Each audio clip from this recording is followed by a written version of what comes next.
মাহবুবুল আলম হানিফ সহ আরও 3 জন অর্থাৎ আওয়ামী লীগ নেতা সদরউদ্দিন খান, আসগর আলী, আতাউর রহমান আতা সহ মোট 4 জনের বিরুদ্ধে একটি নতুন ফর্মাল চার্জ আন্তর্জাতিক অপরাধ ট্রাইব্যুনাল 2-এ দাখিল করা হয়েছে।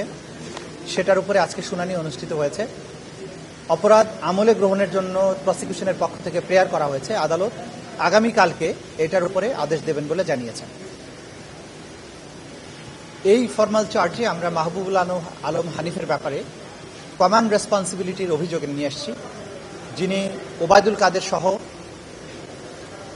এই আন্দোলনকারীদের জবাব দেওয়ার জন্য ছাত্রলীগ যথেষ্ট এই প্রেস কনফারেন্সে তিনি নিজে উপস্থিত ছিলেন এবং সেখানে ষড়যন্ত্র প্লাস 29শে জুলাই কুষ্টিয়াতে আওয়ামী লীগের একটা অনুষ্ঠান করে মিটিং করে সেখানে আন্দোলনকারীদের দমনের ব্যাপারে তিনি যে ষড়যন্ত্র করেছিলেন বা আদেশ দিয়েছিলেন সেটা আরেকটা চার্জ, এবং কুষ্টিয়া শহরে 6 জনকে হত্যার দায়ে তৃতীয় যে চার্জ, এই 3টি চার্জ এনে তার বিরুদ্ধে এই ফর্মাল চার্জটা দাখিল করা হয়েছে।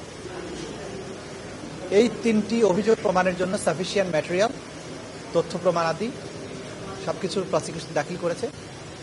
ট্রাইব্যুনাল বলেছেন এগুলো পর্যালোচনা শেষ করে আগামীকালকে কগনাইজেন্স নেওয়ার ব্যাপারে তারা আদেশ দেবেন। আমরা আশা করছি কালকে এই ব্যাপারে যথাযথ আদেশ ট্রাইব্যুনাল প্রদান করবে। বাকি আসামিদের অবস্থান কি? আসামিরা সবাই পলাতক, কারণ 5ই আগস্টের পরে পট পরিবর্তনের পরে প্রথম সুযোগেই তারা পালিয়ে গেছেন বাংলাদেশ ছেড়ে। সে কারণে তাদের গ্রেপ্তার করা সম্ভব হয়নি। গ্রেপ্তার করার চেষ্টা অব্যাহত আছে। যখনই তাদের গ্রেপ্তার করা যাবে তখনই তাদেরকে আদালতের উপস্থিত করা হবে এবং তারা যদি উপস্থিত না থাকেন তাহলে আইন অনুযায়ী পরবর্তী পদক্ষেপ গ্রহণ করা হবে।